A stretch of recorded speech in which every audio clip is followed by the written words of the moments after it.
ഭർത്താവിന്റെ ജീവന് വേണ്ടി മുട്ടാത്ത വാതിലുകളില്ല ഈ യുവതി. കരൾ പകുത്തു നൽകാൻ സന്നദ്ധയുമാണ്.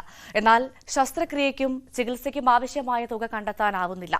കണ്ണീരുണങ്ങാത്ത ജീവിതമാണ് തിരുവനന്തപുരം ജഗതി സ്വദേശി അഞ്ജുവിന്റേത്. മെഡിസിനൊക്കെ ആണെങ്കിൽ ഭയങ്കര പൈസയാണ്, വാങ്ങാൻ നിവൃത്തിയില്ല.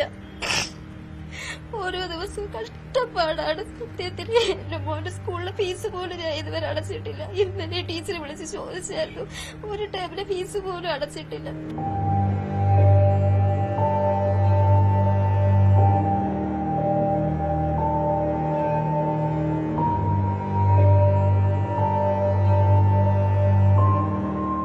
ഏഴു വർഷം മുൻപാണ് അഞ്ജുവിന്റെ ഭർത്താവ് മനോജിന് കരൾ രോഗം കണ്ടെത്തിയത്. അന്ന് നിറഞ്ഞ കണ്ണുകൾ ഇന്നും തോർന്നിട്ടില്ല.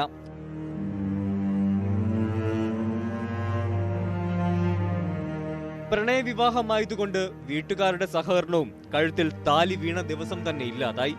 ഇന്ന് ചികിത്സയ്ക്കായി കെട്ടുതാലിയും വിൽക്കേണ്ടി വന്നു. ഭർത്താവിന്റെ ജീവനും കയ്യിൽ പിടിച്ച് പോണ്ടിച്ചേരി വരെ ചികിത്സ തേടിയെത്തി അഞ്ജു.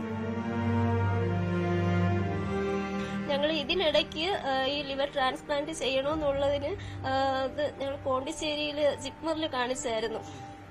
അവിടെ പോയപ്പോഴത്തേ ബിജു പൊട്ടക്കാട് സാറിനെ കണ്ട് സാർ ലിവർ ട്രാൻസ്പ്ലാന്റ് എഴുതി അതിന്റെ കൺസൾട്ടേഷൻ വർക്കപ്പ് ചെയ്തുകൊണ്ടിരിക്കുന്നത്. ലിവർ കൊടുക്കുന്നത് ഞാനാണ്. അപ്പൊ അതിന്റെ വർക്കപ്പ് എടുക്കാൻ പറ്റുമെന്ന് പറഞ്ഞു. ബ്ലഡ് ഗ്രൂപ്പ് ബി പോസിറ്റീവാണ് ചേട്ടൻ, ഞാൻ O പോസിറ്റീവാണ്. അപ്പൊ കൊടുക്കുന്നത് ഞാനാണ്. അപ്പൊ അതിന്റെ ഭാഗമായിട്ടുള്ള വർക്കപ്പ് നടന്നുകൊണ്ടിരുന്ന സമയത്താണ് പിന്നെയും ബ്ലഡ് ഒമിറ്റ് ചെയ്ത് ഇപ്പൊ മെഡിക്കൽ കോളേജിൽ കൊണ്ടുപോയപ്പോഴത്തേക്ക് അവിടെ നന്നനാളം ബാൻഡ് ചെയ്തു.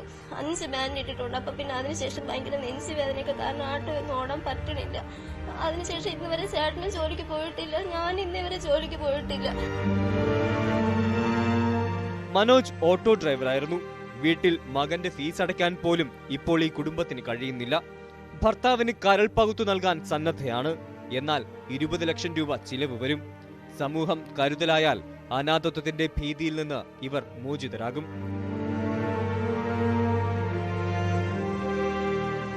ന്യൂസ് 18 തിരുവനന്തപുരം.